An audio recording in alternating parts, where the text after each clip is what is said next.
दिगंबरा दिगंबरा श्रीपादवल्लभ दिगंबरा दिगंबरा दिगंबरा श्रीपादवल्लभ दिगंबरा दिगंबरा दिगंबरा श्रीपादवल्लभ दिगंबरा दिगंबरा दिगंबरा श्रीपादवल्लभ दिगंबरा दिगंबरा दिगंबरा श्रीपाद समजलं येऊ देत का? हो चालेल. आणखी दोघे हा चालेल. मग तिघीला बोला चिंतूच येतो. चौघीला बोला सर लावू का तो? हो लवकर करा. आणि चालेल नाही म्हणून इथे नोक पडलेले आहे.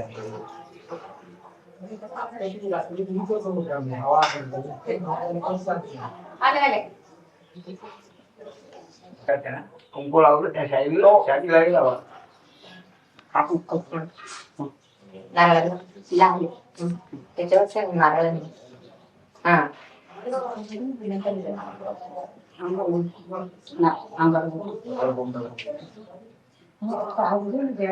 या म्हणा सगळ्यांना तू घालून मी बाबा होते तशीच हा सर्वांनी नमस्कार करा. असे पाळणारा मिळणार नाही.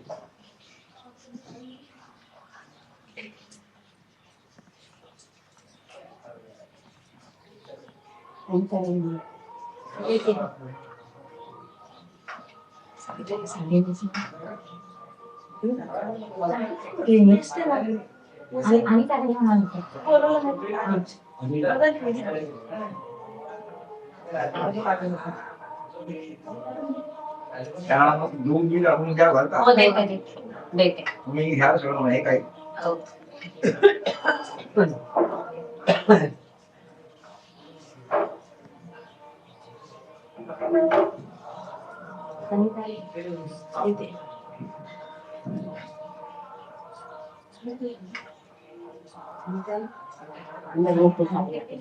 आणि आणता आले का?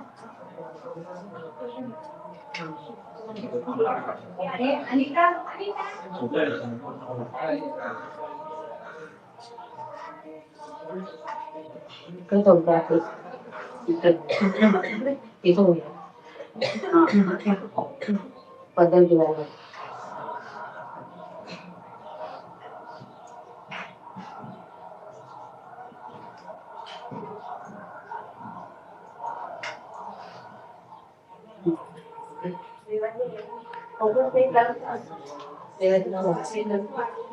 थोडा उजवी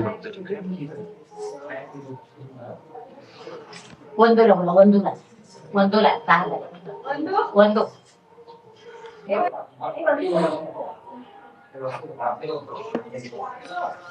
चल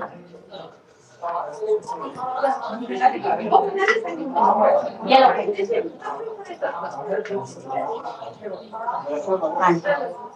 आणते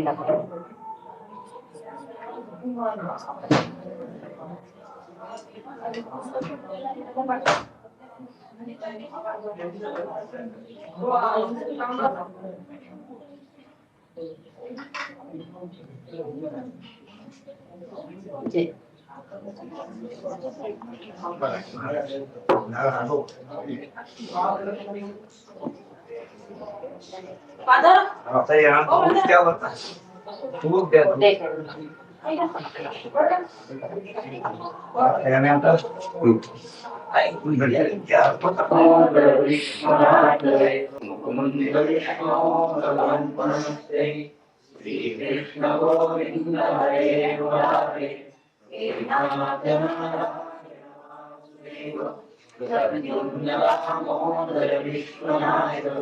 दामोदर विश्वनाथ श्रीकृष्ण गोविंद हरे मुरारे श्रीनाथ नारायण वासुदेव दामोदर विश्वनाथ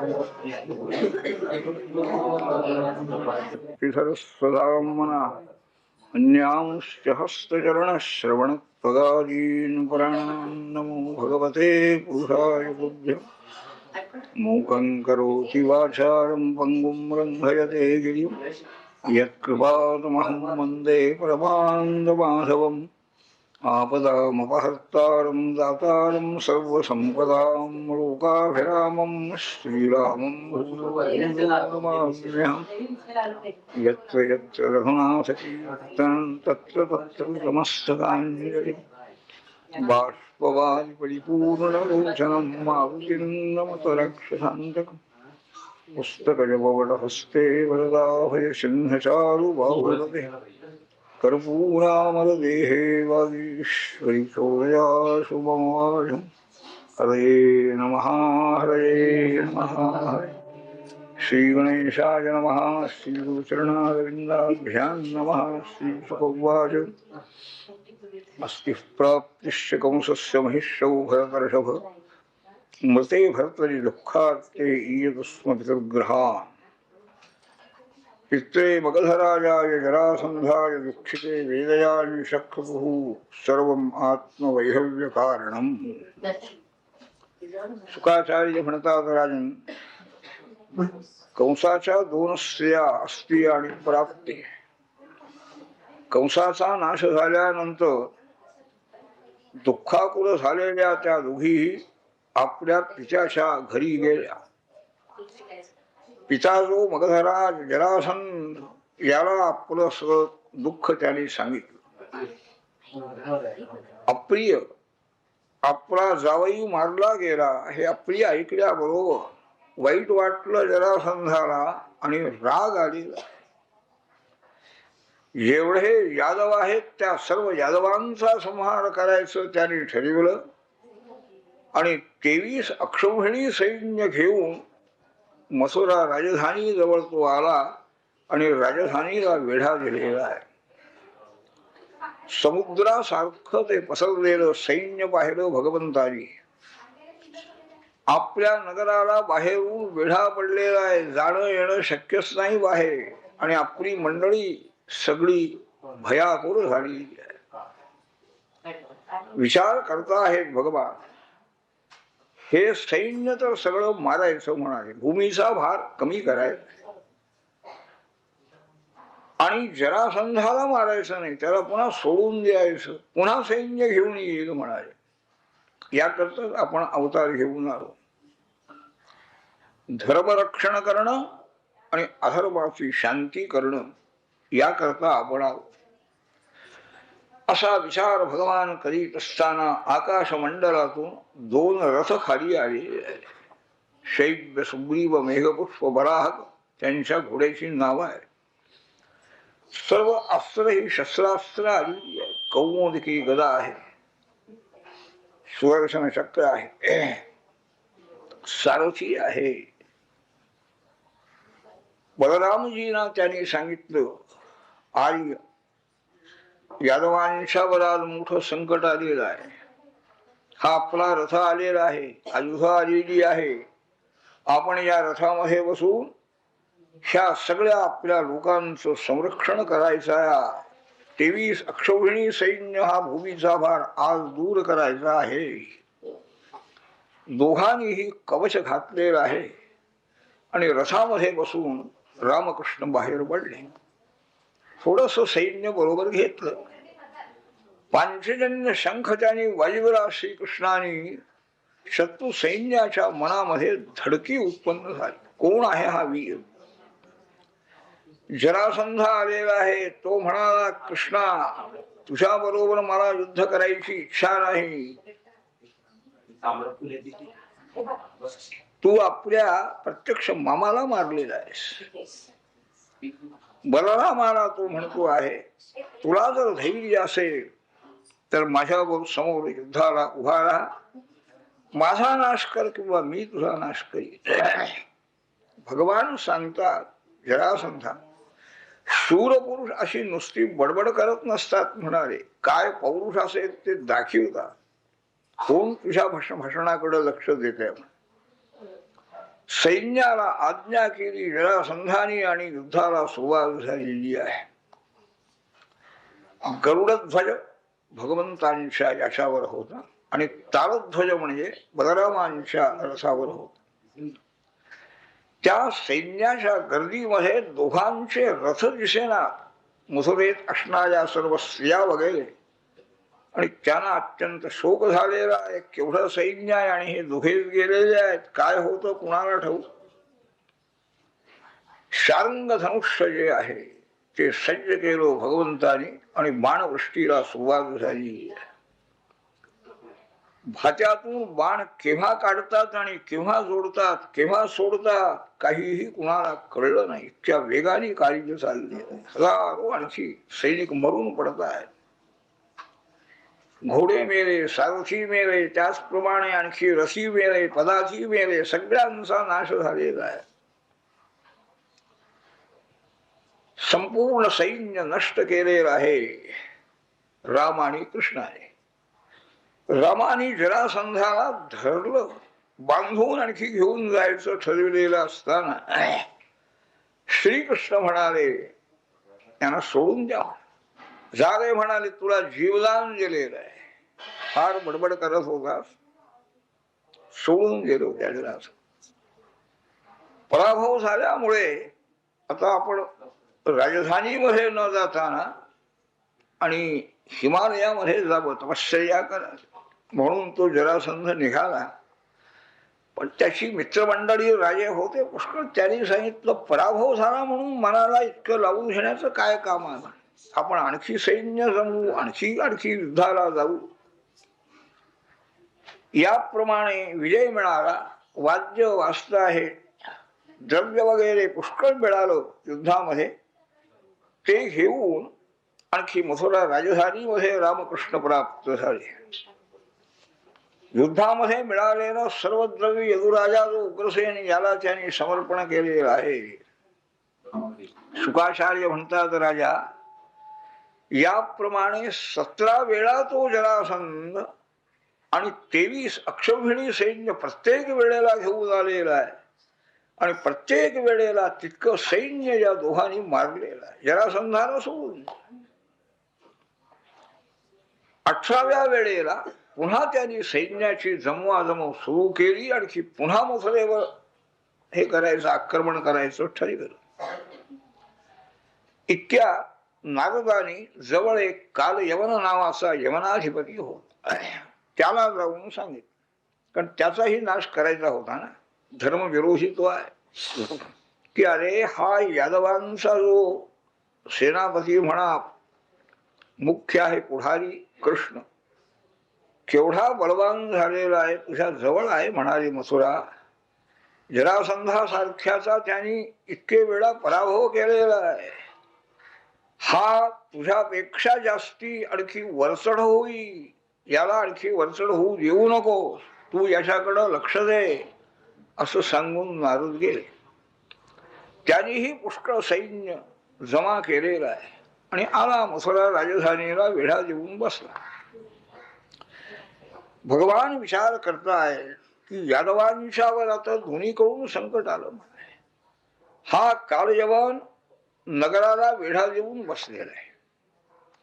जरासंधही 1-2 दिवसामध्ये येणार निघालेला आहे अशी बातमी आलेली आहे.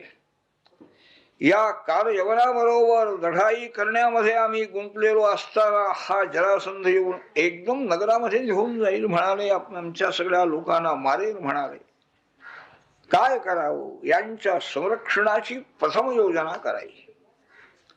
विश्वकर्म्याला आज्ञा केली आणि समुद्रामध्ये एक दिव्य नगर द्वारका नगरी निर्माण केली आहे, जलदुर्ग निर्माण केला. विश्वकर्म्याचं कौशल्य दिसत आहे त्या ठिकाणी. किती मोठे मोठे रस्ते आहे, त्याचप्रमाणे मोठे वाडे आहे, उपवन पुष्कळ आहे. अशा प्रकारचं ते उत्तम नगर निर्माण झालं.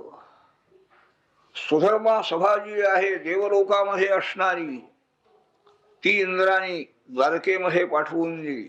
ज्या सभेमध्ये बसलेल्या लोकांना क्षुधा तृषाच लागत नाही.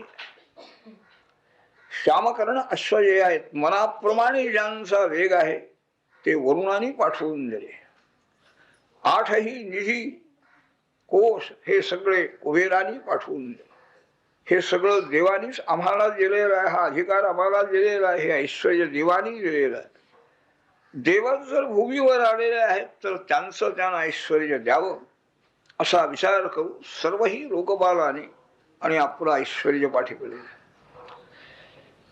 तत्र योग प्रभावेण नीत्वा सर्वजनम हरिहि प्रजापालेन रामेण कृष्ण समनुमंत्रितः निर्जगाम पुरद्वारात पद्ममाली निराजः.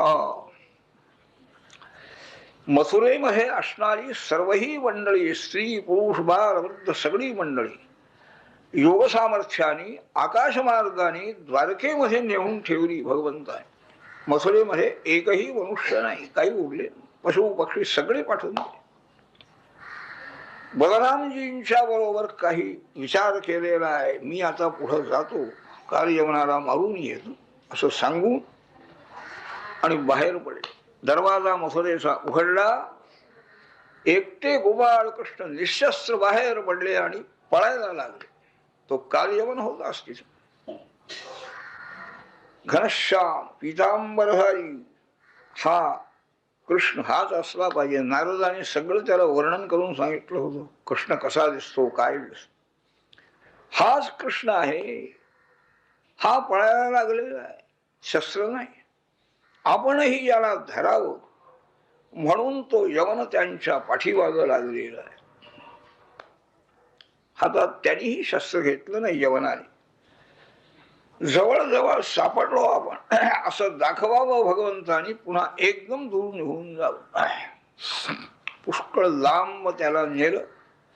एका डोंगरावरती गुहेमध्ये भगवान गेले. हा यवनही पाठीमागून धावत धावत आलेला आहे. तिथं कोणीतरी एक मनुष्य झोपलेला होता पांघरून घेऊ. त्याला वाटलं हाच कृष्ण आहे. इतका वेळ मला म्हणाले, दमिवलंस तू, पळून आलास आणि आता झोपेचं सोंग घेतोस काय. म्हणून त्या यवनाने रागाने त्या निजलेल्या मनुष्याला लाथ मारली. तो एकदम जागा झाला आणि रागाने त्या काल यवनाकडे पाहिल्याबरोबर त्याच्या शरीरातून अग्नी उत्पन्न झाला आणि काल यवनाचं शरीर नष्ट होऊन गेले. गोपाळ कृष्ण नंतर पुढे आले. कोण आहे तो असं राजाने विचारलं. आचार्य सांगतात, राजा इक्ष्वाकू राजाच्या कुळात मांधा त्याचा मुलगा मुचकुंद नावाचा हा राजा आहे. देवानी त्याची प्रार्थना केली, आमचे सेनापती आपण व्हा, आमचं रक्षण करा, दैत्यांचा पराजय करा. पुष्कळ कालपर्यंत स्वर्ग लोकामध्ये मुचकुंद राजा देव संरक्षणा करता राहिलेला आहे. बरेच दिवस गेले. त्यांनाही कार्तिक स्वामी मिळाले सेनापती. देवानी सांगितलं, राजे साहेब आता आमचं काम झालेलं आहे. पुष्कळ राज्य त्याग करून सगळे स्त्री पुत्र परिवार सोडून आपण आमच्या करता इथं आला. आता इतका काळ गेलेला आहे की पृथ्वीवर आपल्यापैकी कोणीही शिल्लक नाही, जिवंत नाही आहे.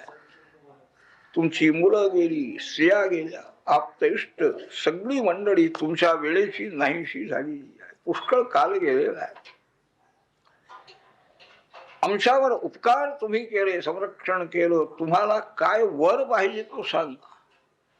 फक्त मुक्ती मागू नका. मुक्ती देण्याचं सामर्थ्य त्या श्रीहरीचंच फक्त आहे. देवानी याप्रमाणे सांगितल्यानंतर त्यांनी वंदन केलं देवाला. मला म्हणाले, विश्रांती घ्यायची, झोप घ्यायची. बरेच दिवस झोप घेतली नाही. मग त्या देवानी याला सांगितलं, या गुहेमध्ये तू निघून राहा. तुझी निद्रा पूर्ण होण्यापूर्वी तुला जो जागा करील त्याच्यावर तुझी दृष्टी पडल्याबरोबर त्याचं शरीर दग्ध होऊन जाईल. ती स्थिती झाली. हे यांना सगळं माहिती होतं ना, कुठं कोण आहे, कुणाकडून कुणाचा नाश करायचा, कसं काय. काल यवनाला याने स्वतः मारलं नाही, इथं घेऊन आले आणि त्या मुचकुंदाची दृष्टी पडल्याबरोबर तो जळून गेलेला आहे. आणि मग त्याच्यावर कृपा करण्याकरता भगवान पुढे आले.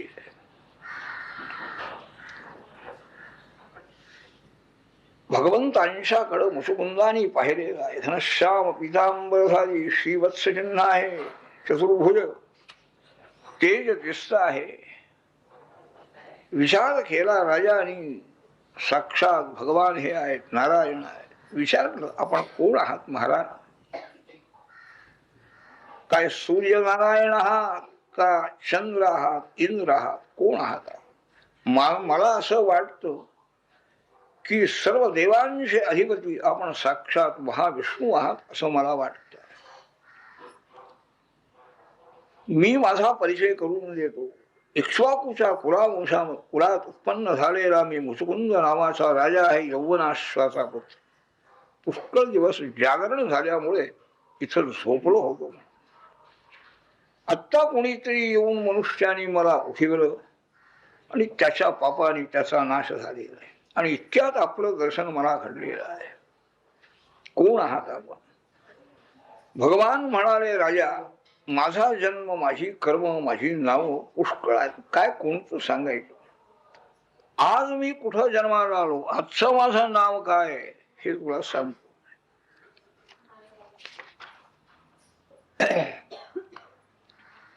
विज्ञापितो विरंचेन पुराहं धर्मगुप्तये भूमेर भारायमाणानां असुराणां वधायेच. ब्रह्मदेवानी धर्म संरक्षणाकरता आणि भूमीला भारभूत झालेल्या असुरांचा नाश करण्याकरता मला प्रार्थना केली. म्हणून मी आज या यदुकुलामध्ये वसुदेवाचा पुत्र म्हणून जन्माला आलेलो आहे. वसुदेवाचा मुलगा असल्यामुळे माझं नाव वासुदेव या वेळचं आहे. कालनेमी राक्षस कंसरूपाने जन्माला आलेला होता, त्याचा नाश केलेला आहे. त्याचे जे काही सहकारी होते, पदंबाजिक, शाणूर, मुष्टिक, सगळे राक्षस, हेही सज्जनांचा द्वेष करणारे, यांचाही नाश केलेला आहे. हा यवनही त्यांच्याप्रमाणेच असुर वृत्तीचा होता. हा तुझ्या नेत्र तेजाने याचा नाश झालेला आहे. आता तुझ्यावर अनुग्रह करण्याकरता मी आलेलो आहे. तुला काय पाहिजे ते वर मागून घे असं भगवंताने सांगितल्यानंतर साक्षात भगवान नारायण हे आहे अशी खात्री झाली आणि साष्टांग नमस्कार त्याने केला. मुचुकुंद म्हणतो, देवा, विमोहितो जंजन ईश मायया तरीयया त्वां नभजत तनर्थदृक.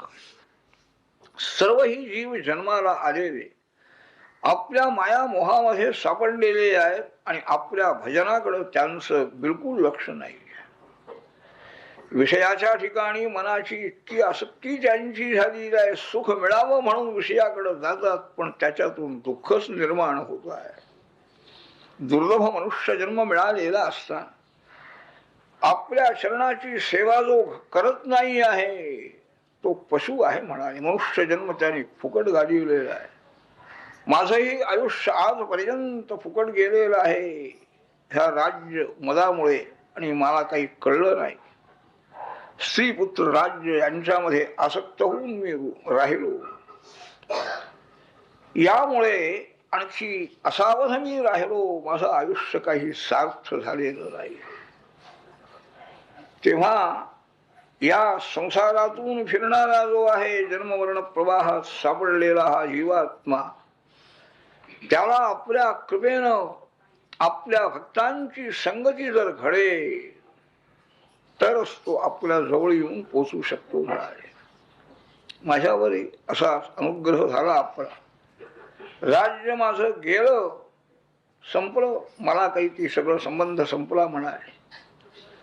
आणि आज आपल्या दर्शनाचा योग आलेला आहे. मला कोणताही वर नको म्हणाले. आपली सेवा घडावी याशिवाय दुसरा कोणताही मला वर नको आहे. सर्व आशा, सर्व वासना टाकू आणि आपल्याला मी शरण आलेलो आहे, माझ्यावर कृपा करा अशी प्रार्थना त्यांनी केलेली असताना भगवान सांगतात, राजा, मतिस्ते विमलोज्जिता वरैः परोभितस्यापि नकामैर् विहताजरा. तुझी बुद्धी अत्यंत निर्मल आहे म्हणाले.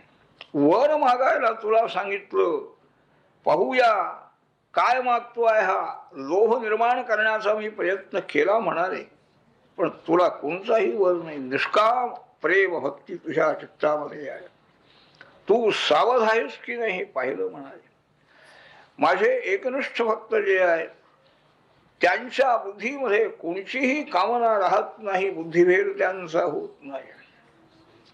मनाला आवरण्याकरता योगाभ्यासही सांगितलेला आहे, परंतु त्या योगाभ्यासाने मनाचा पूर्ण निग्रह होत नाही. युंजानानाम अभक्तानाम प्राणायामा मनः अक्षीण वासनम राजन दृश्यते पुनरुत्थितम. मनाचा निग्रह करणं, प्राणवायूला स्थिर करून प्राण हा अडवून मनालाही अडवायचं म्हणजे स्थिर करण्याचा प्रयत्न करणारे जे आहे, पण ज्यांच्या अंतःकरणामध्ये भक्ती नाही, केवळ योगाचा अभ्यास करताय, प्रयत्नाने आम्ही आमचं मन जिंकू असा प्रयत्न करणारे जे आहे, त्यांचे मन हे वासनाक्षय होत नाही. सूक्ष्म वासना त्यांच्या मनामध्ये राहतात आणि पुन्हा बाहेर ते मन जातं, संसारामध्ये पुन्हा पडत आहे. जा म्हणाले, सर्व पृथ्वीवर संचार कर, माझी भावना धारण करू. क्षत्रिय धर्माला अनुसरून आजपर्यंत तुझ्या हातून पुष्कळ आणखी हिंसा झाली जी आहे. शिकारीमध्ये हिंसा झाली, युद्धामध्ये हिंसा झाली. ते सर्व जे पाप आहे तपश्चर्येनं ते पाप तू दूर कर. पुढच्या जन्मामध्ये आणखी ब्राह्मण तू होशील. सर्वांच्या ठिकाणी सौहार्द भावना तुला उत्पन्न होईल. आणखी माझी प्राप्ती तुला होईल, तू मुक्त होशील. भगवंतानी त्याला मार्गदर्शन केलं. प्रणाम करू आणि तो वसुकुंद राजा गुहेच्या बाहेर पडलेला आहे. बाहेर आल्याबरोबर सगळी माणसं, पशु, झाडं वगैरे अगदी लहान लहान त्याला दिसायला लागली. पूर्वीच्या युगातला तो, त्यावेळेचा आकार आणि आत्ताचा आकार त्याला विलक्षणच अंतर वाटलेला आहे. कलियुग आलेला असावं अशी त्याची कल्पना झाली आणि उत्तर दिशेला गंधमादन पर्वतावरती तो गेलेला आहे. श्रद्धेनं तपश्चर्या करतो आहे. बद्रिकाश्रमामध्येही येऊन राहिलेला, शीतोष्ण सुखदुःख सर्वही सहन करतो आहे. हरीची आराधना करतो आहे. कृतार्थ तो झालेला आहे. श्रीकृष्ण परमात्मा त्या गुहेतून बाहेर पडले, मथुरेजवळ आलेले आहे. राम तयार होतेच तिथं. दोघांनी एकदम त्या काल यवनाच्या सैन्यावर जोराचा हल्ला केला आणि सर्व सैन्य मारलं. त्याने पुष्कळ त्याला संपत्ती मिळाली त्या यवनाच्या युद्धामध्ये. ते सगळं धन बैलावर, उंटावर सगळं घेऊन ते मथुरेला निघालेले आहे. इतक्यात तो जरासंध निरोप आलाच होता. तो 18व्या वेळेला 23 अक्षौहिणी सैन्य घेऊन पुन्हा आलेला. इतकं सैन्य यांनी मारलं 17 वेळेला, तरी पुन्हा तितकं सैन्य आणलं. त्याचा तो वेग पाहिला आणि रामकृष्णाने ते सगळं धन टाकून गेलं आणि पळायला लागले. याच्या बरोबर आत्ता युद्ध करून उपयोग नाही म्हणाले. मनुष्य लीला आहे, भीती वाटली असं दाखव. तो जरासंध अगदी आनंद झाला त्याला. आज तरी मी तुला जिंकलं की नाही म्हणतो आहे. तोही त्यांचा पाठलाग करतो आहे. पुष्कळ दूर आलेले आहेत रामकृष्ण. एका डोंगरावर चढून गेले सुद्धा. कुठं गेले, काय गेले पत्ता नाही. म्हणून त्यांनी आपल्या सैनिकांना सांगितलं, चारी बाजूनी आणखी हा डोंगरच पेटवून द्या म्हणाले. म्हणे हे जळून जावे. आग लावली त्या संबंध डोंगराला आणि जरासंध सैन्य घेऊन आपल्या राजधानीकडे निघून गेलेला आहे. शत्रूला समजणार नाही अशा मार्गाने दोघेही खाली उतरलेले आहेत आणि द्वारकेमध्ये येऊन पोचलेले आहेत. पराजय काय, जय काय, दोन्ही सारखा आहे. सुख सांगतात राजा. आदत्त देशाचा अधिपती रेवत राजा ब्रह्मदेवांच्या आदेशाप्रमाणे त्यांनी आपली कन्या रेवती बलरामांना दिली. हे तुला पूर्वी सांगितलेलं आहे. भगवान श्रीकृष्ण परमात्म्याने भीष्मक राजाची कन्या जी आहे रुक्मिणीच्या बरोबर विवाह केला. त्यावेळेला आलेले अनेक राजे विरोधी होते. जरासंधही प्रमुख होता. ह्या सर्व राजांचा पराजय केला त्यांनी आणि सर्वांच्या समक्ष रुक्मिणीचं हरण करून घेऊन ते याला द्वारकेला गेले, तिथे विवाह झालेला आहे. ती कथा सांगा महाराज, रुक्मिणी विवाहाची कथा, अशी राजाने प्रार्थना केल्यानंतर सुख सांगतात राजा. राजासी भीष्मको नाम विदर्भाधिपतिर्महान तस्य पंचाभवन पुत्रा कन्यैका वरांना. विदर्भ देशाचा अधिपती भीष्मक नावाचा राजा होता. त्याला रुक्मी, रुक्मरस, रुक्मबाहू, रुक्मकेश आणि रुक्ममाली अशी 5 मुलं होती आणि रुक्मिणी नावाची एक कन्या. नारदादिक महर्षी वारंवार राजवाड्यामध्ये येत होते आणि नारदानी मुद्दाम ती रुक्मिणी ही तिथं बसलेली असायची आई बाबांच्या जवळ. नारदानी मुद्दाम सांगायचा, हो तुमच्या मुलीला एक वर मी पाहून आलेलो आहे. द्वारकेचा राजा आहे, पराक्रमी आहे. जरासंधाचा त्यांनी असंख्य वेळा पराभव केलेला आहे. काल यवनाला त्यांनी मारलेला आहे. अत्यंत सुंदर आहे, पराक्रमी आहे, असं वर्णन करावं. तिकडं द्वारकेमध्ये राहून वसुदेव देवकी यांना म्हणावं, अहो आता तुमच्या कृष्णाचा विवाह तुम्हाला करायचा नाही का? करायचा आहे म्हणाले. मुलगी आहे म्हणाले, मी पाहून आलेलो आहे. विदर्भाधिपती भीष्मक राजाची कन्या रुक्मिणी ही अत्यंत बुद्धिमान आहे, सुंदर आहे, शीलवती आहे, कृष्णाला योग्य भारी आहे. त्यांना तिथं सांगा. कृष्णांच्या कानावर ही बातमी आहे. त्यांनाही वाटलं ही कन्या आपल्याला वधूवरी आहे. तिकडे रुक्मिणीनेही कृष्णांचं वर्णन ऐकल्यामुळे आपल्याला कृष्ण हेच पती प्राप्त व्हावे अशी तिची भावना आहे. सर्व मंडळी, भीष्मक राजा, त्याची पत्नी, बाकीची सगळे भाऊ वगैरे, बंधू वगैरे, त्यांना बरं वाटतं रुक्मिणीची जर इच्छा आहे तर ही आपली रुक्मिणी कृष्णाला द्यावी. सर्वांचा निश्चय झाला. पण त्या रुक्मिणीचा जो ज्येष्ठ बंधू रुक्मी नावाचा होता तो कृष्णाचा वैरी होता, द्वेष करीत होता. शिशुपाल वगैरे जे कृष्ण द्वेष करणारे त्यांचा तो मित्र होता. नाही म्हणाला, माझी बहीण मी कृष्णाला देऊ देणार नाही. त्याला काय राज्य आहे का काय आहे? माझा मित्र शिशुपाल हा राजा आहे, त्यालाही रुक्मिणी द्यायची. प्रमुख होता, सगळं राज्य कारभार पाहत होता, त्याच्या विरुद्ध कसं जाता येईल? बरं बाबा, कबूल केलं सगळ्यांनी.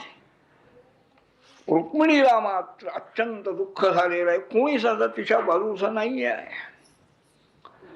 तिनं एक विश्वासू ब्राह्मण राजवाड्यामध्ये रोज येणारा त्याला प्रार्थना केली एकांतामध्ये. स्वतः कृष्णाला एक पत्र लिहून गेलेलं आहे रुक्मिणीनं आणि त्यांना सांगितलं, भूदेवा, हे माझं पत्र एवढं गोपाल कृष्णाला नेऊन द्या तुम्ही आणि माझी अवस्था एवढी त्यांच्या कानावर समक्ष घाला. मला दुसऱ्या कोणाचाही आधार नाही आहे. ब्राह्मण आलेला आहे. द्वारकेमध्ये श्रीकृष्णांची ताकीद होती द्वारबाला. एखादा तपस्वी ब्राह्मण किंवा अशा प्रकारचा जर कोणी आला श्रेष्ठ पुरुष, त्याला प्रतिबंध करायचा नाही द्वारपालाने. आलेले आहेत हे ब्राह्मण आत आलेले. सुवर्ण सिंहासनावरती भगवान बसलेले होते. ब्राह्मणाला पाहिल्याबरोबर सिंहासनावरून उतरलेले आहेत खाली. त्यांना आपल्या सिंहासनावर बसवलं आणि त्यांची यथाविधी पूजा केली. भोजन झालेलं आहे, विश्रांती झाली आणि बोलत बसले. वर बसलेले आहेत आसनावरती, सिंहासनावर ब्राह्मण. आपण त्यांच्या पायाजवळ बसले. भगवान पाय दाबताय. काय भूदेवा, तुम्ही कोणत्या राज्यातून आलेले आहात? तुमच्या राज्यामध्ये धर्माचरण हे करतात की नाही सगळी मंडळी?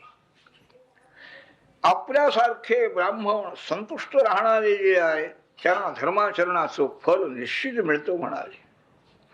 असंतुष्ट राहणारा धर्माचरण करून सुद्धा त्याला काही सुख लागत नाही आहे. विप्रान स्वलाभ संतुष्टान साधून भूत सुहृत्तमान निरहंकारिण शांतान नमस्ते शिरसा असकृत. भगवान गोपाळ कृष्ण सांगतात, जे असे विप्रा, जे काही दैवयोगाने मिळेल त्याच्यामध्ये संतुष्ट राहणारे अत्यंत साधू व्यक्ती, सर्व भूतांच्या बरोबर प्रेम करणारे, प्रेमाने वागणारे, निरहंकारी, अत्यंत शांत असे जे विप्र आहेत, त्यांना मी शिरसा वंदन करतो, निरंतर वंदन करतो म्हणाले. गोपाळ कृष्ण सांगताय गो ब्राह्मण प्रतिपालक आहेत. हा जातीयवाद नाही आहे, हा विचार केला पाहिजे. अशा रीतीनं कुठून आपण आला, काय कामा करता आला, सगळं मला सांगा म्हणाले. ब्राह्मणाने सगळं सांग. आमची राजकन्या अत्यंत दुःखी कष्टी झालेली आहे म्हणाले. आपल्या बरोबर विवाह व्हावा अशी तिची इच्छा आहे आणि तिच्या बंधूंनी आणखी ते लग्न मोडलं म्हणाले. तिनं एक पत्र लिहून दिलेलं आहे, वाचा म्हणाले. गोपालकृष्ण सुत्वा गुणान भुवन सुंदर शृण्वतांते निर्विश्य कर्ण विवरैर हरतोंगतापम रूपं दिशां दिशिमतां अखिलाक्षलाभं त्वयि यच्छुता विशदि चित्तमपत्तमं मे. सर्वाधार भगवान आहे, सर्वांचं आणखी मन संतुष्ट करणारा, सर्वांचं संरक्षण करणारा एक भगवानच आहे, ही खात्री मनामध्ये बाळगून रुक्मिणी लिहिली आहे. प्रथम तिनं सांगितलं, देवा आपण भुवन सुंदर आहात, त्रिभुवनामध्ये आपल्यासारखं सौंदर्य कुणाचंही नाही. मी आपल्याला पाहिलं नाही अजून, पण ऐकलेलं आहे, आपले गुण ऐकलेले आहे. ते ऐकूनच माझ्या आणखी चित्ताला शांती मिळाली. आपलं रूप कसं आहे तेही मी ऐकलेलं आहे आणि निश्चय माझा मनाचा झाला आणि माझं चित्त आपल्याला मी अर्पण केलेलं आहे. तुमची कन्या आपलं रूप गुण ऐकून आणि आपल्याला वरणार नाही म्हणाले. मी पूर्ण विचार करूनच आपल्याला मनाने वरलेला आहे. हा माझा देह मी आपल्याला अर्पण केलेला आहे. आपण या ठिकाणी या आणि माझा स्वीकार करा. ह्या शरीराला दुसऱ्या कोणीही स्पर्श करू नये. शिशुपालाने हा देह तुम्हाला दिलेला आहे. जर आजपर्यंत अनेक जन्मामध्ये माझ्या हातून पुण्यकर्म घडली असती तर आपण येऊन माझं पाणीग्रहण करा. शिशुपालादिकाने आणखी माझं पाणीग्रहण करू नये. कसं यायचं, काय यायचं, सगळं तिनं सूचित करेल. एक दोन दिवस आपण या अगोदर सैन्य मागाहून येऊ द्या आपलं. आणि सगळे इथं आलेले शिशुपाल काय, जरासंध काय, पुष्कळ राजे आले आहेत म्हणाले. त्या सर्वांचा पराजय करून मला घेऊन चला. राक्षसविधी म्हणजे हरण करून घेऊन जायचं, कन्याहरण. तरी सुद्धा तुझ्या आपतेष्टाने प्रतिकार केला तर त्यावेळेला रक्तपात करावा लागेल ना, त्याचंही नाही म्हणाले. आमचा असा एक नियम आहे कुलाचा की जी नववधू आहे तिनं विवाहाच्या पूर्वी आमच्या गावामध्ये आमची कुलदेवी आहे. राजवाड्यातून आणखी चालत पायाने त्या देवीच्या मंदिरात जायचं, देवीची पूजा करायची, प्रार्थना करायची आणि चालत वाड्यामध्ये यायचं, असा नियम आहे. ही वेळ तुम्हाला येऊन मला घेऊन जात आहे. त्यावेळेला रस्ता मोकळा असणार माझ्याकरता. आणखी काही युद्धाचा प्रसंग नाही. तुम्ही तिथं तयार राहा म्हणजे सांग, मला लगेच रथामध्ये घेऊन तुम्हाला जात नाही. हे सगळं त्यानं सुचविलेलं आहे, गृहीत धरलेलं आहे. गोपालकृष्ण येणार आणि मला घेऊन जाणार अशा अगदी मोठ्या आशेनं लिहिलेलं आहे. तरी सुद्धा शेवटी ती म्हणते, यस्यांधी पंकज रजस्नवनम महांतो वांछन तुमावतिरिवात्मतमोपहत्ये यही अंबुजाक्ष नरभेज भवत्प्रसादं जहिया मसून व्रतकृशान शतजन्मभिस्य. गोपालकृष्ण आपल्या चरणाची आणखी सेवा घडावी, आपल्या चरणाचे रजक्षण आपल्या अंगावर पडावेत, म्हणजे आपलं अज्ञान तम हे दूर होईल अशी इच्छा मोठे मोठे योगी करत असतात. असे आपण आहात. जर आपला प्रसाद माझ्यावर झाला नाही, आपण या ठिकाणी आला नाही, तर मी प्राण ठेवणार नाही. पहा, या आपण नाही तर या जन्मात नाही, पुढं कोणत्या तरी जन्मात आपली प्राप्ती मला निश्चित होईल. ब्राह्मणाने सांगितलं, हा संदेश आमच्या राजकन्येनं आपल्याला लिहून दिलाय म्हणाले.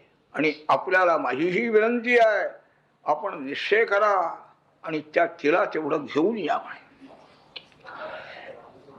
हसले भगवान गोपाल.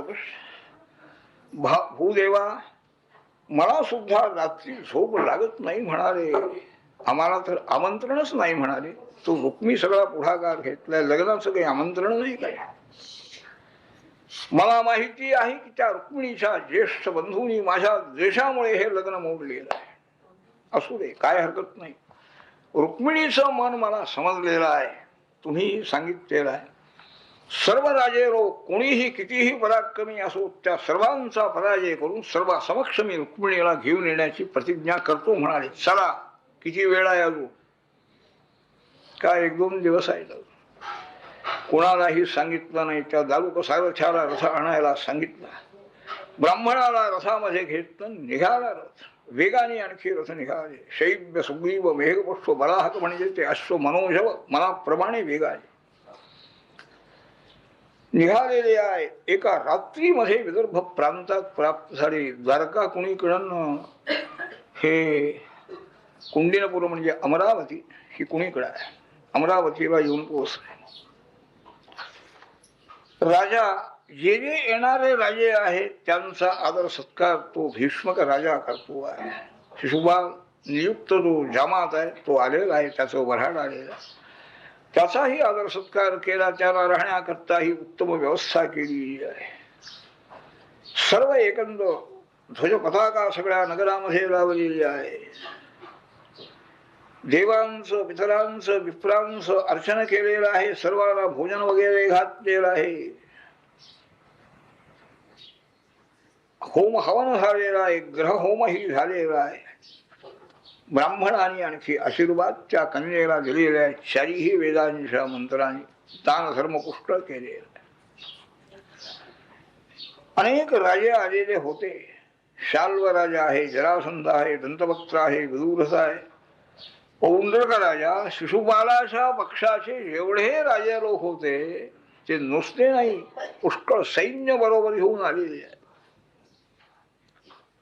जरासंधाने सर्वांना सांगितलं, आज हे रामकृष्ण जर या ठिकाणी येतील, तो कृष्ण जर रुक्मिणीला हरण करण्याचा प्रयत्न करी तर त्याचा प्रयत्न यशस्वी होऊ द्यायचा नाही. युद्ध करून त्याचा पराजय करायचा आणि ही रुक्मिणी शिशुपालालाच द्यायची, याकरता आपण जमलेलो आहोत. युद्ध करायचं ठरवा. हे इकडे यांचं चाललेलं आहे. भगवान श्रीकृष्ण तर रथामध्ये बसून निघून गेले, पण लगेच बलरामजींना ते समजलं ना. कुणी ते ऐकलं होतं या दोघांचा संवाद. हे रथामध्ये बसून पुढे गेलेले आहेत अमरावतीला. एकटा गेला म्हणाले. राजे लोक इतके जमलेले आहेत आणि एकटा जाऊन काय करणार. भ्रातृ स्नेह आहे, बंधू प्रेम आहे. लगेच यादवांचं सैन्य त्यांनी जमा केलं. अत्यंत पराक्रमी यादव आहेत. अनेक युद्धामध्ये ज्यांनी आणखी विजय मिळवले. हत्ती घोडे सगळे सैन्य तयार केलं. आणखी बलरामजी ही वेगाने निघाले. अरे येऊन पोचले. अजून विवाहाला अवकाश होता. रुक्मिणी आणखी वाट पाहती आहे, भगवंताची वाट पाहती आहे, ब्राह्मणाची वाट पाहती आहे.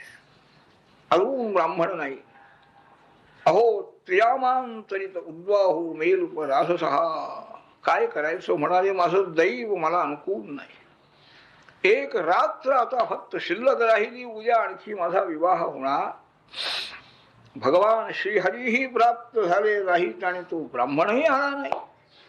काही सांगायला काय माझ्या ठिकाणी काहीतरी दोष त्यांना दिसला काय भगवंताला, म्हणून आले नाहीत काय. मला कोणीही गौरी माता भगवान शंकर कुणाचीही माझ्यावर कृपा नाही. त्यांचं मी अर्चन केलं आजपर्यंत सगळं फुकट झालेलं आहे. निराश झाली रुक्मिणी.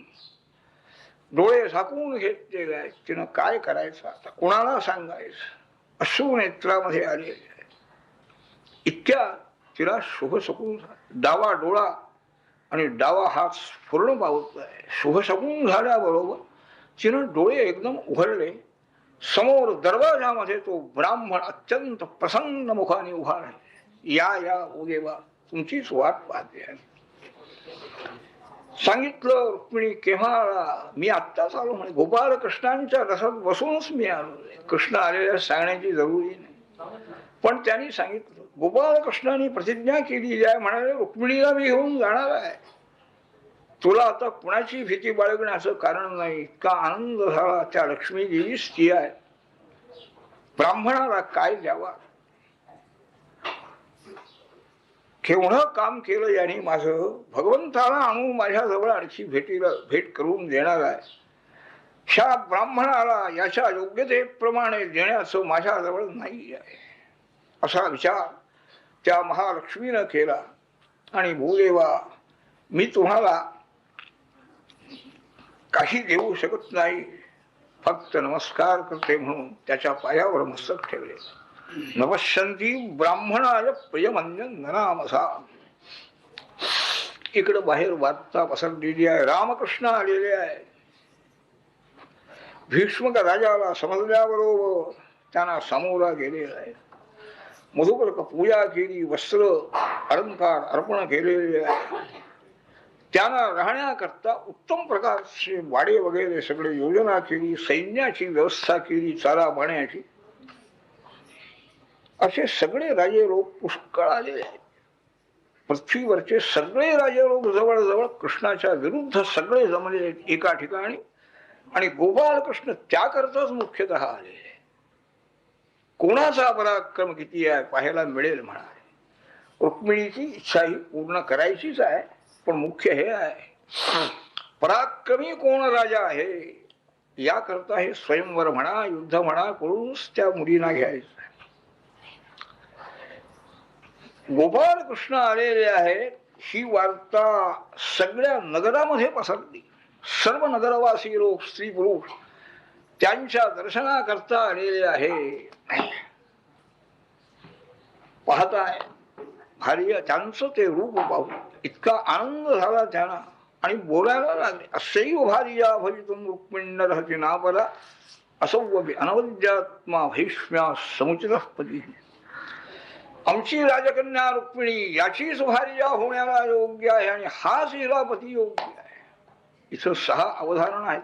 असैव भार्या भवितुमर्हति, रुक्मिण्येवास्य भार्या भवितुमर्हति, भार्या एव भवितुमर्हति वगैरे वगैरे अवधारण करून सांगतात. आणि आमच्या रुक्मिणीला हाच पती योग्य आहे. तो जो नियोजित वर होता त्याच्या वाड्यामध्ये कोणीही नगरातला मनुष्य गेला नाही. त्याच्या वाड्यावरून जाताना कृष्णालाच आमची रुक्मिणी मिळाली पाहिजे ओरडत जात होते. त्याने ऐकावं. ठरल्याप्रमाणे रुक्मिणी राजकन्या ही नववधू राजवाड्यातून बाहेर पडलेली आहे. मैत्रिणी बरोबर आहेत. देवीची पूजा दर्शन करून यायचं आहे. आलेली आहे. मनामध्ये भगवंताचं ध्यान करते. ऐकलेलं आहे फक्त, पाहिलं नाही अद्याप. त्यांनीही हिला पाहिलं नाही त्यांना पाहिलं. मौन धारण करून मैत्रिणींच्या बरोबर ती मंदिरामध्ये येऊन पोचलेली आहे. अद्याप हे देवीचं मंदिर अमरावतीला आहे दाखवलं.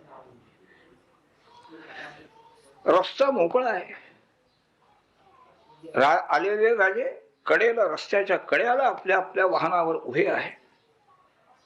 सर्व ही सशस्त्र सैनिक दोन्ही बाजूला रस्त्याच्या उभे आहे. मधून मोकळा रस्ता आहे आणि रुक्मिणीच्या रस्त्याने जाती आहे. मंदिरामध्ये आल्याबरोबर देवीला वंदन केले. हातपात धुवून देवीला वंदन केले. आशमन केलेलं आहे. वृद्ध या सुवासिनी स्त्रिया यांनी तिच्याकडून देवीची पूजा करिवली आहे. प्रार्थना करती आहे रुक्मिणी. नमस्ते त्वांबिके भीक्षम स्वसंतान शिवा भूयात पतिर्मे भगवान कृष्णा तदनुमोदका.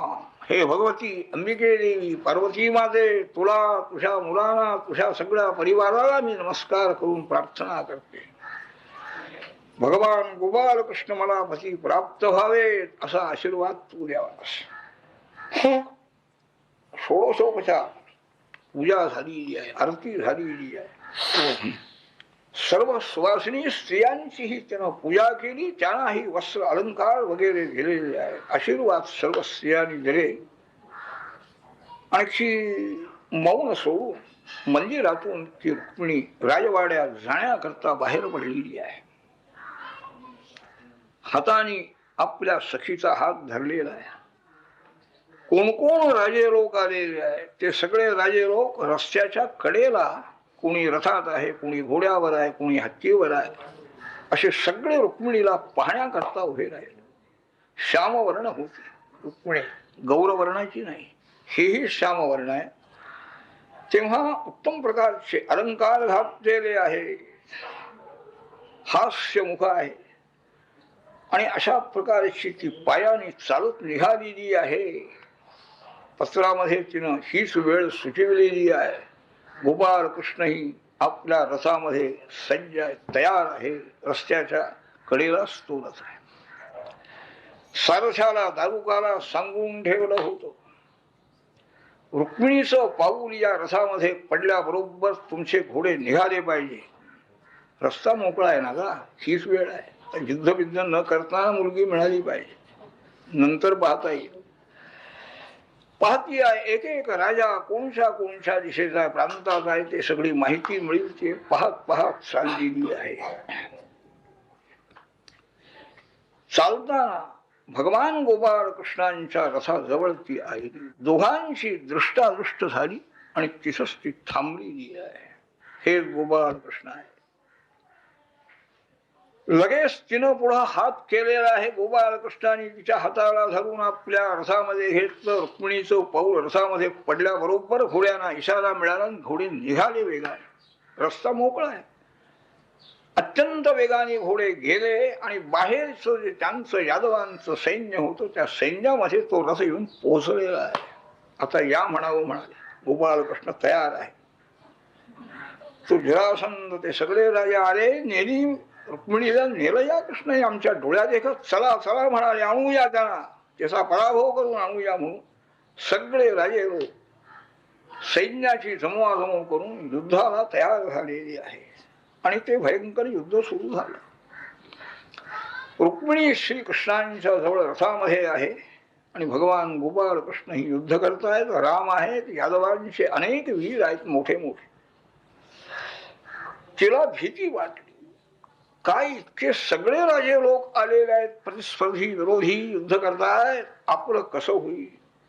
पाहिलं तिला, गोपाळ कृष्णांच्या मुखाकडे पाहिलं. भगवान हसले.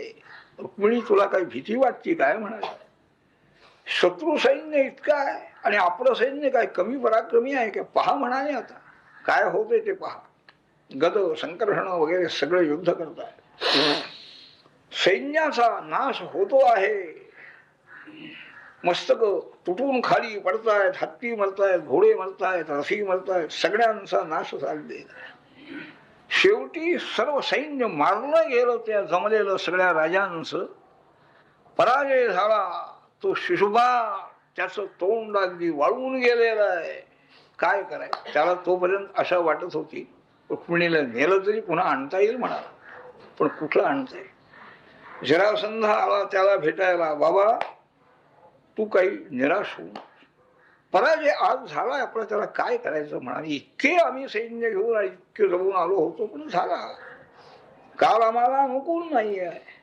कशाला सुखदुःखाचा विचार माणसाने करू नये म्हणाले. जय पराजयाचा जय मिळेल, जय मिळेल. अरे मी या कृष्णाचा पराजय करण्याकरता 17 वेळा गेलो म्हणाले. 23 सक्षमणी सैन्य घेऊन 17 वेळा माझा यांनी पराजय केला, पण शेवटी मी 18व्या वेळेला जाऊन याचा पराजय केला. निर्लज्जपणाने सांगतो. ह्याला काय अहंकार म्हणायचं काय म्हणायचं.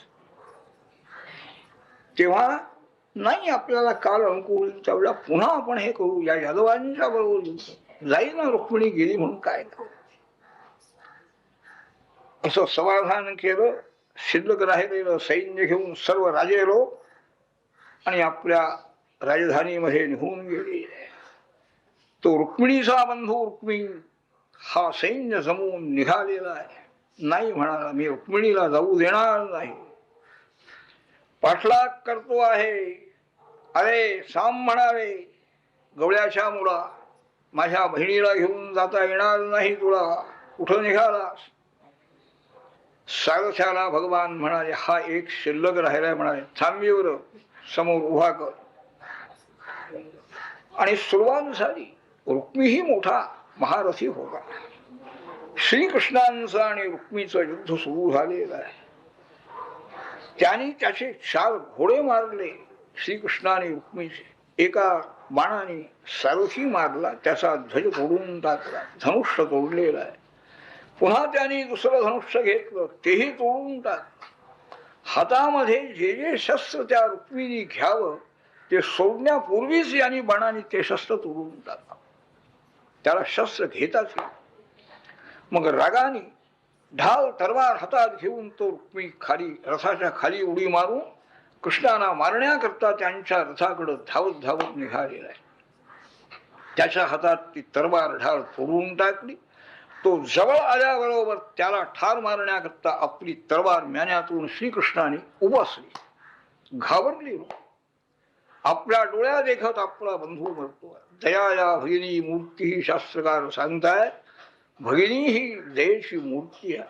माता साक्षात क्षितेस्तव. अत्यंत आपल्या भावाची दया तिला आली. पायावर मस्तक ठेवलं. देवा माझ्या भावाला जीवदान द्या, मारू नका. पुन्हा म्यान्यामध्ये तलवार ठेवून टाकली. पण त्याचे सगळे केस कापले त्या रुक्मिणीचे आणि रथाच्या चाकाला त्याला बांधून ठेवलेला आहे. मारायचं नाही पण त्याला सोडायचं नाही. बलरामजींनी सर्व सैन्य मारून आणि त्या इकडं आले. कृष्णाच्या रथाजवळ आले. रुक्मिणीला बांधून ठेवलं. त्याला सोडलं ह्यांनी बलरामजी. रुक्मिणीला बरं वाटण्याकरता आणि ते बोलायला लागले.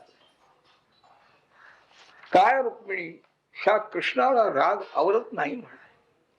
कृष्णा, अरे हा आपला आता आप्त झालेला आहे ना, रुक्मिणीचा भाऊ आहे, एवढं सुद्धा तुझ्या लक्षात आलं नाही आणि याला बांधून ठेवलंच म्हणाले. हा असंच करतो म्हणाले. रागाने वाटेल तसं वागतो हा कृष्ण. आणखी असं पहा बाई, आम्ही क्षत्रिय आहोत.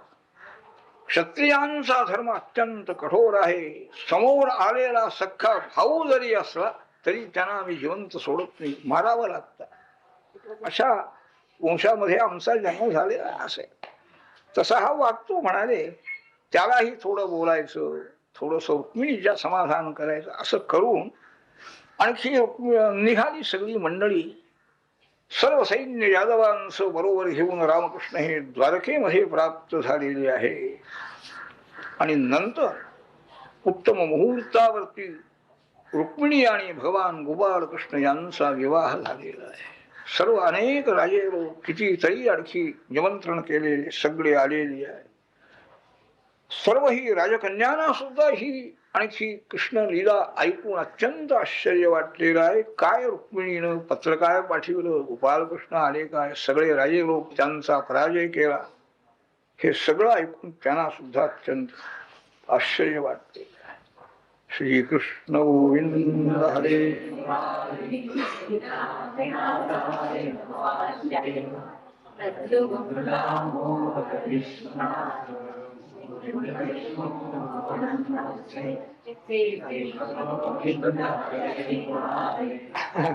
तुम्हाला सांगायचं पुस्तक होते. आमची कल्पना नेहमीप्रमाणे दुवारीच आहे.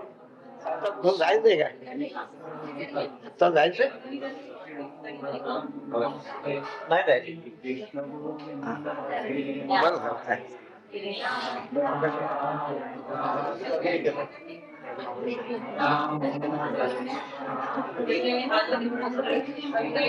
या. ओम प्रणामी ते भगवत्वाय हस्तं मया पत्याय यदासाः भगो अग्निमातो विता परन्देन मह्यं त्वा दुर्गारः पत्याय देवाः तां पोषा. इकडे हे कोणीतरी या आरती पिष्टी घेऊन, आरती घेऊन इथं उभा राहावा. आरती वगैरे घेऊन इथं उभा राहावा म्हणावं. कोण आहे? सुभा? सुलभा नाही का? आरती घेऊन उभा राहायचं.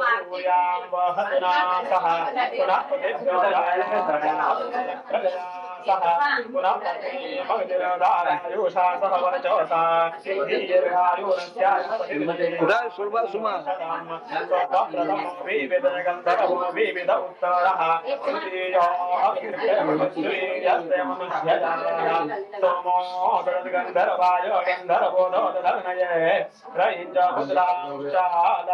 इथं उभा राहावा. या आरती घेऊन इकडं उभा राहा. वसन्तो मुद्रैर्नप्तृभिर्मोदमानौ स्वगृहे आरप्रजाञ्जो मेरु प्रजापतिराजदसाय समानस्वर्यमा मंगलीयलोकमाविशन्नो भवद्विपदे सन्ततस्पदे अगोर्दक्षुरपोदिगे निशिवापशुभ्रस्वमथा सुवरदामः वीरसो सेवकामास्यो नशन्नो भवद्विपदे सन्ततस्पदे हिमान् तुमिन्द्रमीडवस्तुपुत्रां स्वभगां गृणु दशास्यां पुत्रानाथे हिपतिमेकादशङ्गृहि त्याला हे जराशे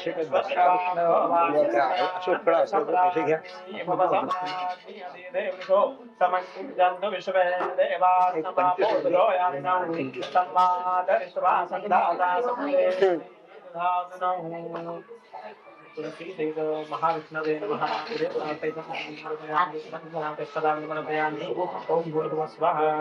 महाविष्णु तुलसी तुम्ही वधू पक्षाचे ना वधू पक्षाचे करा करा पूजा करा देवा लावा लावा एक करा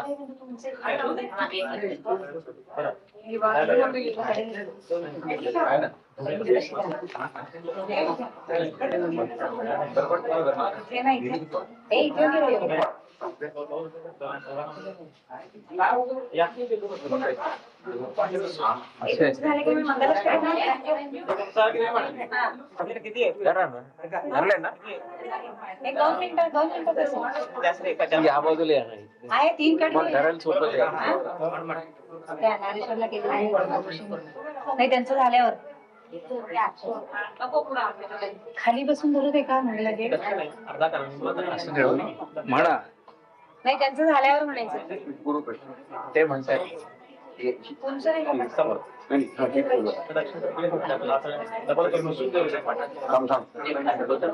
सवा वेळ झाली म्हणा दोन्हीकडे असं काय करणार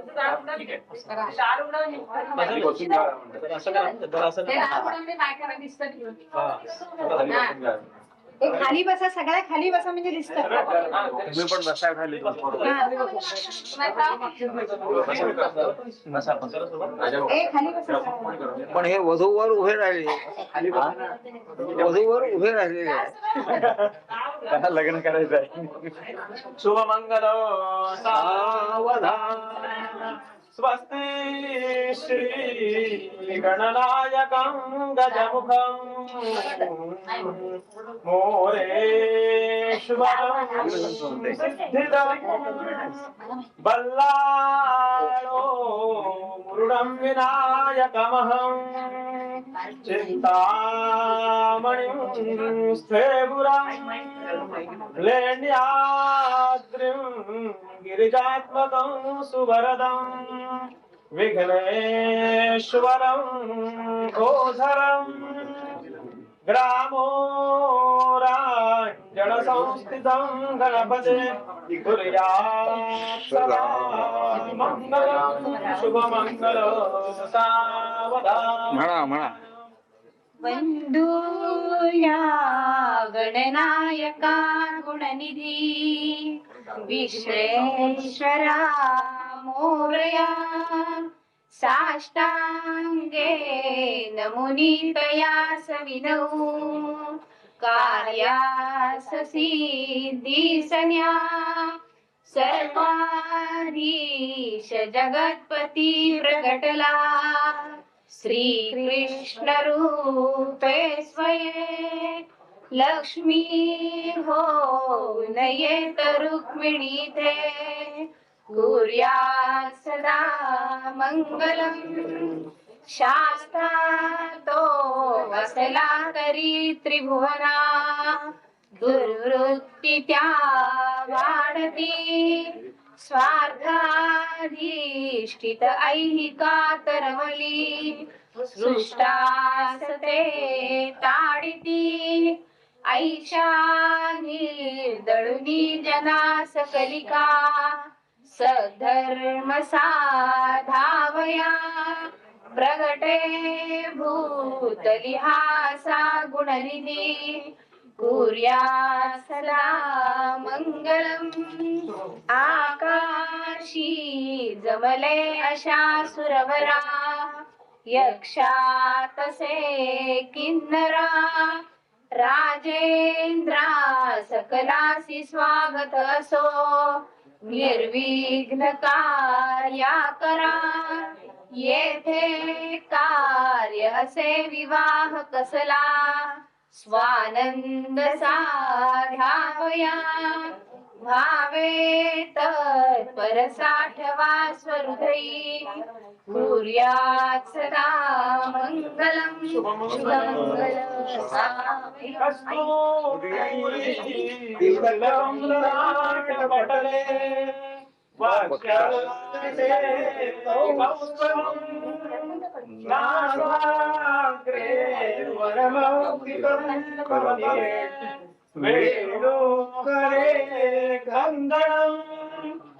सर्वांगे हरिचंदनं सुललितं कंठे यमुक्तावली गोपश्री परिवेष्टो जयते कुर्यात् सदा आपण एक म्हणा म्हणतो सजल जलद नीरो यो न सूयात् त्रिबालः विनिहत निज कालो यो मलो दिव्यलीला अमर विपुल कीर्ति सच्चिदानंद मूर्ति सुत निज भजकार्ति पत्वसौ दिव्य मूर्ति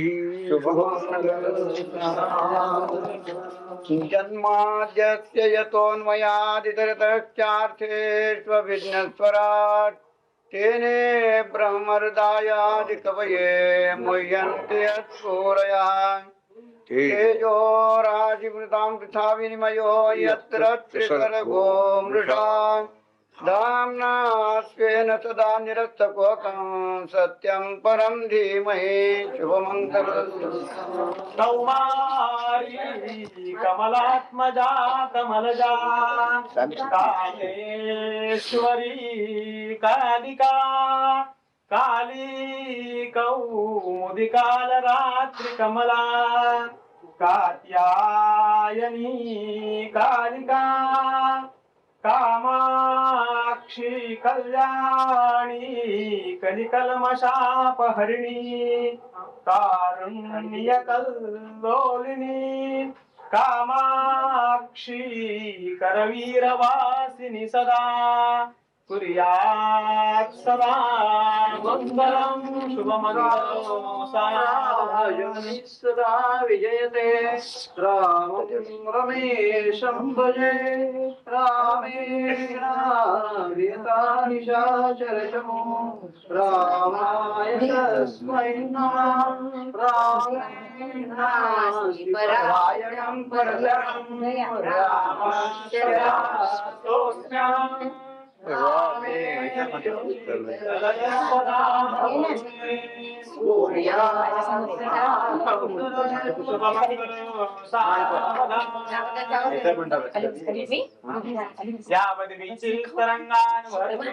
जाह्नवी पुण्यधोया यावच्चाकाशमार्गे स्तपति दिनकरो भास्करो योगपालः यावद् वज्रेन्द्रनीलस्फटिकमणिशिला वर्तते मेरुशृङ्गे तावत् त्वं पुत्रपौत्रे स्वजनपरिणतो जीवशम्भो प्रसादात् सुमूर्तो सावधानं महेन्द्रस्य प्राप्ते देवता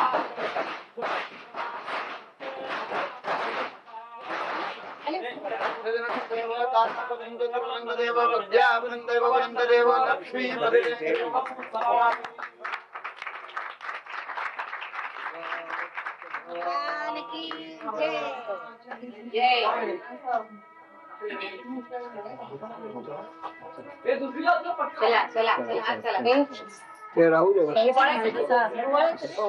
ओढायचं ना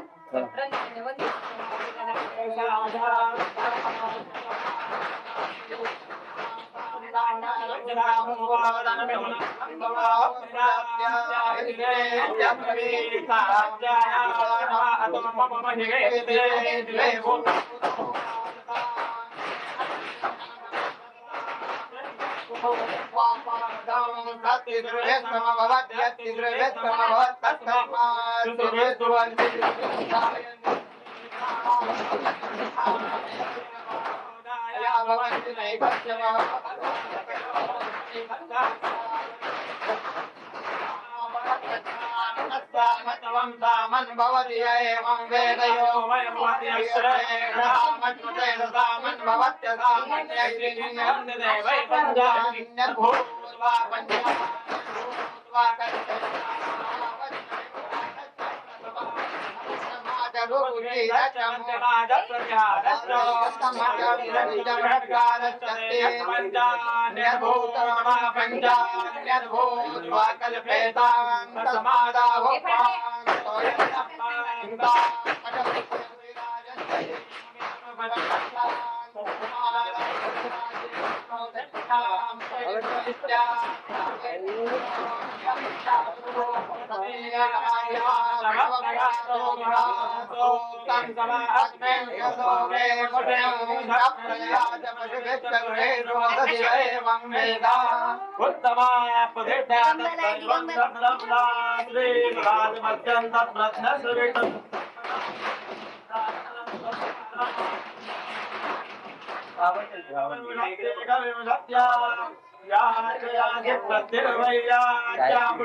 प्रजायते प्रजायते प्रजया पशुर्येवं वेदाथायते पोत्रियाचने कियाचते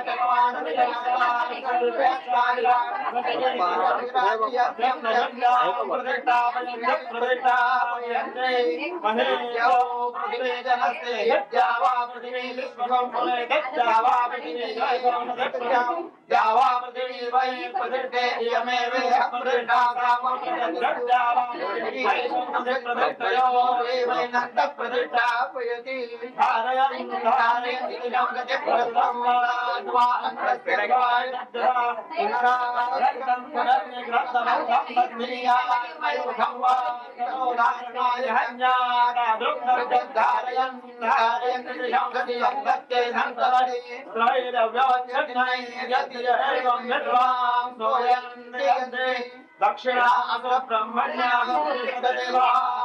ब्रह्मण्या दक्षिणा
अविच्छिन्ना प्रीतिरस्तु म्हणतात. अविच्छिन्ना प्रीतिरस्तु.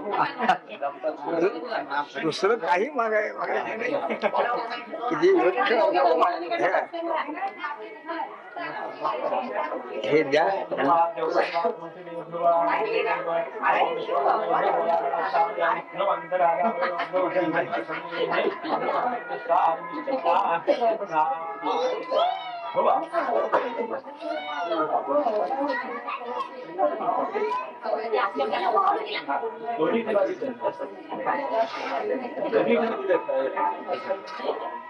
हे त्यांना दक्षिणा द्या घ्या.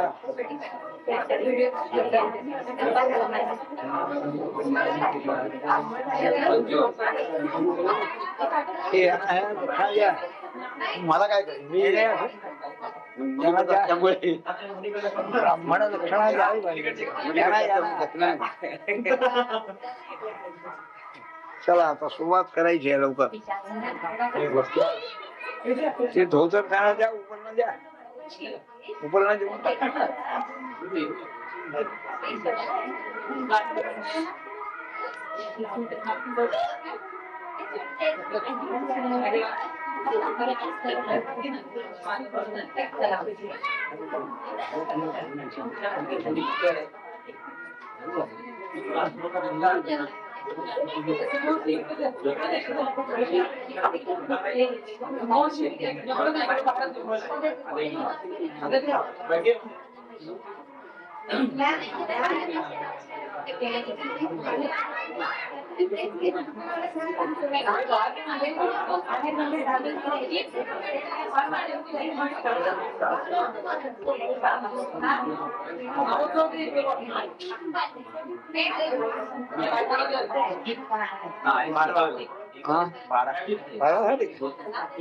एक अर्धा तास करू.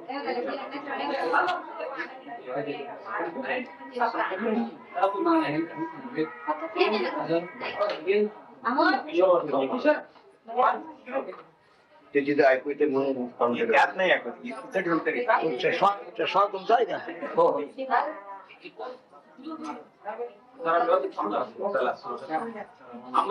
तुम्हाला काय परवा सांगितलं काय? किती वाजता? तुमचं हे साधारण गीता किती रोजच्या प्रमाणेच होणार ना? आम्ही गीता तर हे पाद्यपूजा करणार आहे. किती वाजता जेवणाच्या अगोदर 8 8:30 संपेल ना? नाही आम्ही गीता स्वाहाकार करावा म्हणतो. वाह, तुम्ही 9 वाजता संपेल. संपेल का? तुम्हाला काय हरकत आहे? तुम्हाला अडचण नाही. नाही मी घेऊन जाईन मध्येच रविवारी आहे. हो. रविवार इथं सहाकार करणार म्हणजे कुठं तुम्ही बाहेर करता? नाही आमचा मी करतोय इथे इथेच करतो इथे बर. आणि जर काही काढून टाकतो काही काढता येईल. आपली संध्याकाळी आहे ना? हा, पाद्यपूजा संध्याकाळी करायची. पाद्यपूजा संध्याकाळी नाही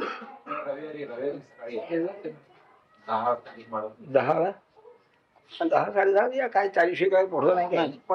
भूयस्तमे दिगंबरा दिगंबरा श्रीपाद हरिगंबरा.